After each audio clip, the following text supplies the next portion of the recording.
di on kan aja nggak apa-apa kita. Oh, nggak apa-apa, nanti diedit kan. Ya. Oke. Iya Pak Indra, selamat sore. Assalamualaikum warahmatullahi wabarakatuh. Waalaikumsalam Senang bisa ketemu dengan Pak Indra Jati. Ya. Ketemu sehat. Alhamdulillah. Kami atas nama teman-teman 90 ITB mendapat mandat untuk ketemu silaturahim. Ya. Dan senang ketemu Pak Indra masih fit, sehat dan tampak segar. Ya, alhamdulillah, terima kasih. Dengar cerita tadi masih rajin olahraga. Ya. Dan senang kita bisa diterima di sini. Ya. Nah sebenarnya kita dapat mandat untuk pertama menyampaikan salam dari kawan-kawan. Terima kasih. Yang kedua kita pengen dapat cerita nih dari Pak Indra karena kan Ya. ITB Angkatan 90 itu punya milestone ya Pak Indra. Jadi kita itu punya milestone angkatan pertama yang memulai olahraga di ITB dan di seluruh perguruan tinggi mungkin Pak Indra ya, negeri ya. Kita menjadi pionir Dan di belakang itu semua Pak Indra Jati lah yang jadi koordinator tim yang menggagas adanya kurikulum itu. Jadi mungkin itu pertanyaan pertama yang kita pengen dapat masuk bercerita lah singkat dari Pak Indra tentang olahraga kenapa dan buat kami juga berkesan gitu Pak ya. Ya. Itu Pak barangkali yang pertama. Jadi sebenarnya mulanya itu ini datang dari rektornya Pak Ya, Wiranto dulu, Pak Wiranto, karena dia olahragawan juga. Oh iya ya Pak betul. Wiranto itu olahragawan. Kemudian yang menariknya adalah yang mendorong ini adalah Mas Arifin almarhum, PR satunya, Iya. namanya Profesor Arifin Arifin Wardiman. Ya, Jadi dia bilang, ya kan kamu olahraga, jadi bagaimana kalau mata kuliah olahraga bisa maju? Alhamdulillah Pak, ini cita-cita saya. Jadi saya cocok lah begitu kan. Iya. Oke, kalau gitu nanti saya bantu Mas Indra, kita siapin. Iya. Nah, saya dengan segera menyiapkan infrastrukturnya pada waktu Iya. itu. Dan memang banyak tantangan dari dalam Mas. Iya. Waktu itu, jadi para anggota senat terutama dia mengatakan, mentang-mentang kamu mantan atlet, jadi ini menjadi wajib katanya. Kan lebih bagus kita waktu itu kan komputer, Yeah, programming atau apa gitu. Yeah.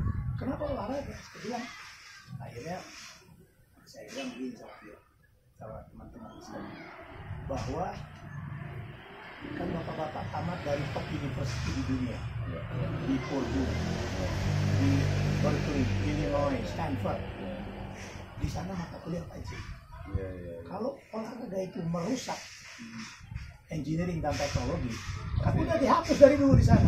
Toh mereka tetap bagus, Stanford, MIT, semua. Tapi kenapa kita menjadi against begitu kita terapkan di Indonesia? Saya bilang. Dan rekrutmen kayak atlet kebiasaan kayak di NBA di Amerika juga dari perguruan tinggi. Dari perguruan tinggi itu kalau yang main football itu ya, yang namanya quarterbacknya itu straight A student Mas. Iya, betul. Kalau gagal pintar kan bisa jadi ininya. Jadi dia bilang gitu, oke, dia bilang, karena kamu kalau olahraga kita jadikan wajib, tapi kita nggak punya lapangan olahraga, kita nggak punya dosen olahraga, kita belum siap punya apa namanya kurikulumnya, kita serba nggak punya, gimana?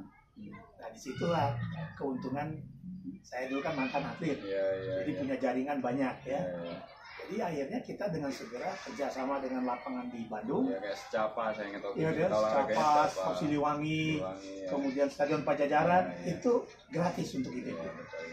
Kemudian dosen-dosen saya kerjasama dengan IKIP, ya Mas. Betul. Jadi mereka tiap hari Sabtu datang semua. Bahkan kalau saya tidak salah yang dosen ngajari lari itu salah satu pelatih bulu tangkis terkenal Pak Tahir Jide. Waduh itu berat sekali Mas. Itu Pak Tahir Jide itu memang top.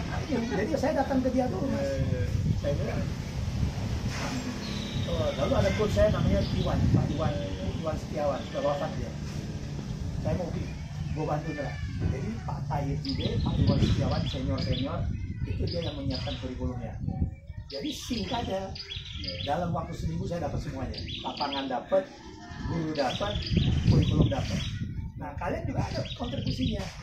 Jadi kalian kontribusinya apa? Seragamnya, Mas. Ini kalau boleh lihat Pak di belakang ini ada kita repro Pak. Oh iya. Ini adalah retro dari seragam kita. Jadi seragamnya ini bilangnya begini. Jadi seragamnya itu kontribusi mahasiswa, bayar, dan kita tidak mengambil keuntungan apapun dari jual training pakai.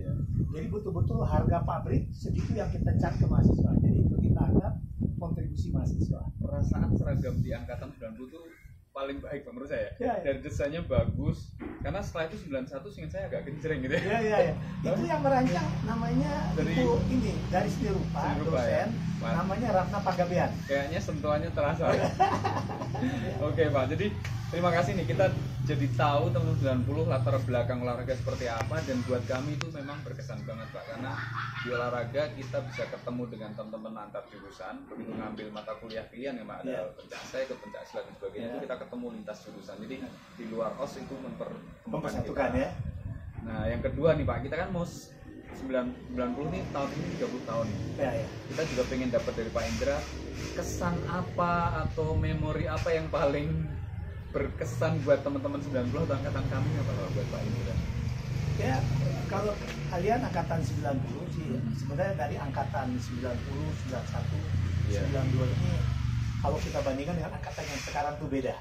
Iya, Beda. Kenapa bedanya? Ya, kalian keras-keras gitu. Jadi kalau Agak bandel. bandel gitu. Jadi perlawanannya banyak gitu. Tapi yang penting adalah apa namanya, ketika olahraga ini dijalanin, semua ikut. Iya, Itu saya senang. Jadi mereka ikut semua dan kita ukur Mas. iya, betul. Apakah terjadi penurunan ini apa namanya, indeks prestasi dibandingkan dengan angkatan yang lalu? Ternyata enggak. Iya. Kalian sama, bahkan ada yang lebih bagus Iya, gitu. artinya tidak ada impact secara akademik Oh, ya. karena nggak kita ada. fasilkan, Dan ya. kalau tadi kan saya bilang kalau impact akademiknya ada, Stanford juga udah tutup. Padahal di Stanford itu 10% mahasiswanya atlet nasional Mas. Betul. Gitu. Dan saya ingat memang olahraga juga membuat kita jadi punya visi sportif dari sudut pandang lain Pak ya. Iya. Kan biasanya orang kompetisi dari Iya. akademik saja. Di Iya. olahraga kita di challenge misalnya lari kalau nggak salah itu minimal 12 menit atau ya? Iya, 12 menit. 400 atau apa? 400 meter. 1200. 1 meter itu 12 menit. Kita 3 kali putaran. 3 putaran, ya. Waduh, itu challenging banget tuh ujiannya. Iya. Jadi oke Pak, terima kasih. Nah, kita juga pengen dapat ini nih apa pesan nih dari Pak Indra nih buat kita. Apa nih buat kita ini kan rata-rata sudah parubaya, sudah banyak di posisi yang memang baik di masyarakat, di pemerintahan, di bisnis, sudah punya posisi-posisi yang sebenarnya memang menentukan. Ya, jadi mungkin ada pesan khusus buat kami juga, dan supaya tetap ingat pada kita juga Pak ya. Iya, iya. Pada guru-guru kita juga nih. Iya, iya.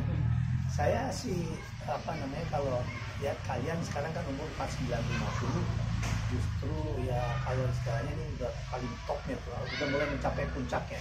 Menuju ke 55 itu Iya. di yang udah direktur utama, direktur, dirjen, pokoknya bagus. Jadi saya lihat kalian akan punya peran banyak. Jadi saran saya yang pertama adalah tentu dijaga kekompakannya. Karena pengalaman saya bahwa akhirnya ketika kita ada masalah, maka yang pertama kali itu ya teman, kawan-kawan, teman, jaringan itu yang pertama.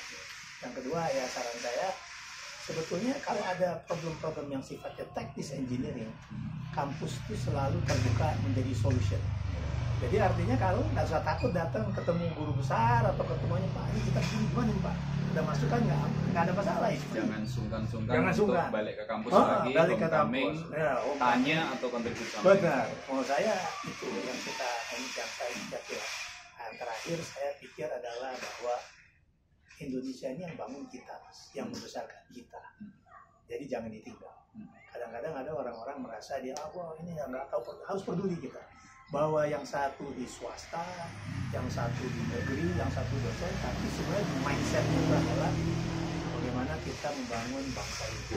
Dan itu bukan World Bank, bukan ADB, kita. Nah ini menurut saya sense of ini jangan hilang.